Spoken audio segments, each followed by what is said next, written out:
The dark truth about Warren Buffett's billions.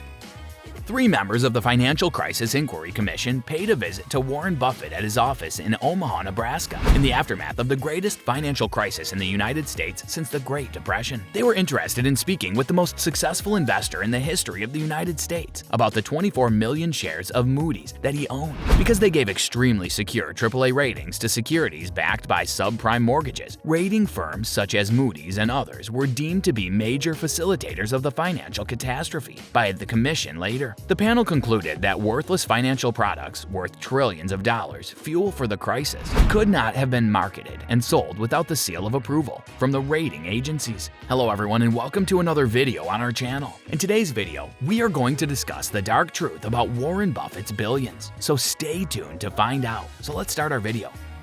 Buffett ignored Moody's activities on May 26, 2010. He told federal investigators he understood nothing about Moody's management to justify holding so many shares. Moody's was almost unopposed. Buffett, pricing power is the essential business choice. A good firm can raise prices without losing customers to competitors. The big 3 rating agencies, Moody's, Standard & Poor's, and Fitch, controlled 95% of the market. Buffett said, "Your foolish nephew might run your fine firm, monopoly newspaper, or network TV station." Americans love Warren Buffett. Business people watch his words. Berkshire Hathaway's annual meetings are called Woodstock for capitalists. Barack Obama and Hillary Clinton praised his endorsements. Bernie Sanders backed Buffett's tax position. The press treats him like a Kardashian, producing odd articles on his terrible eating habits, thrifty spending, and hobnobbing with celebs. One headline, Katy Perry wants to know what Warren Buffett thinks of Bitcoin. The Oracle of Omaha taught kids how to get rich in Warren Buffett's secret millionaires club. This Nation investigation shows Buffett's riches were based on monopolistic power and unfair advantages. Buffett's companies extorted profits, avoided taxes, and exploited customers. Buffett's investments in banking and high-tech industries have generated anti-competitive or unlawful activities investigations. Buffett didn't respond to interview requests or queries sent to Berkshire Hathaway. Buffett loves monopolies. He says selecting firms with monopolistic moats is the secret to his success. Buffett said at Berkshire Hathaway's annual meeting in 2000, "We think in terms of that moat's width and impassability. Every year we instruct our managers to enlarge the moat. America shouldn't tolerate or reward moats. We maintain that free and fair competition underpins our economy. Over a century old, regulations encourage innovation and risk-taking by breaking up monopolies." In other words, Buffett's investment methods should be illegal. In the last 40 years, the US hasn't just failed to build bridges over monopolistic moats, it's supplied them with alligators. The Economist reports that in 2012, 2/3 of US sectors were more consolidated than in 1997.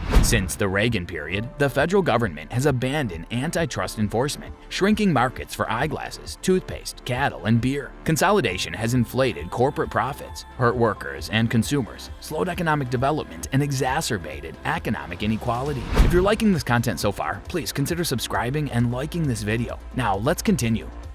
Buffett claims he's only a bystander to the market's insanity and acts accordingly as a passive observer. A multi-billionaire who advocates for taxing the wealthy, the Democratic Party has even coined the term Buffett rule and devotes most of his riches to charity. He is hailed as the conscience of American capitalism. However, other investors have followed Buffett's lead and increased monopolization in the United States by seeking out businesses protected by moats. The ownership group has since amassed excessively enormous assets, putting its money into a few powerful businesses. To rephrase, Buffett isn't just leading the way for America's oligarchy, he's blazing the trail. The American people put their hope in these oligarchs, giving them more power when they don't deliver. Most huge corporations strive to reduce healthcare costs by leveraging their scale. But the latest collaborative endeavor with Buffett's Berkshire Hathaway, Amazon, and JP Morgan Chase is imprecise and relatively conventional. When 3 of the most powerful monopolies in the modern era follow suit, however, the story becomes front-page news and causes a steep drop in the value of healthcare companies. Buffett can sway billions of dollars in his favor with a single press release. The combined fortune of Microsoft's Bill Gates, Amazon's Jeff Bezos, and Berkshire Hathaway's Warren Buffett is greater than that of the bottom 160 million Americans. And Buffett has no qualms about gaming the system to ensure it stays that way. At the beginning of 2016, Buffett's net worth was $87 billion.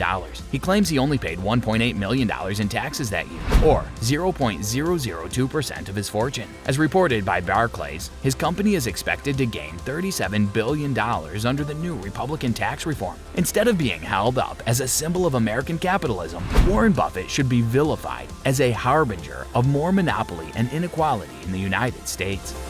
Well, that's all for today's video. Tell us in the comment section how this video was. I hope that you found this one interesting. You can subscribe and watch more videos on our channel to keep up with more content. We'll see you in the following video with some more notable celebrities, facts, and stories. And until then, stay tuned.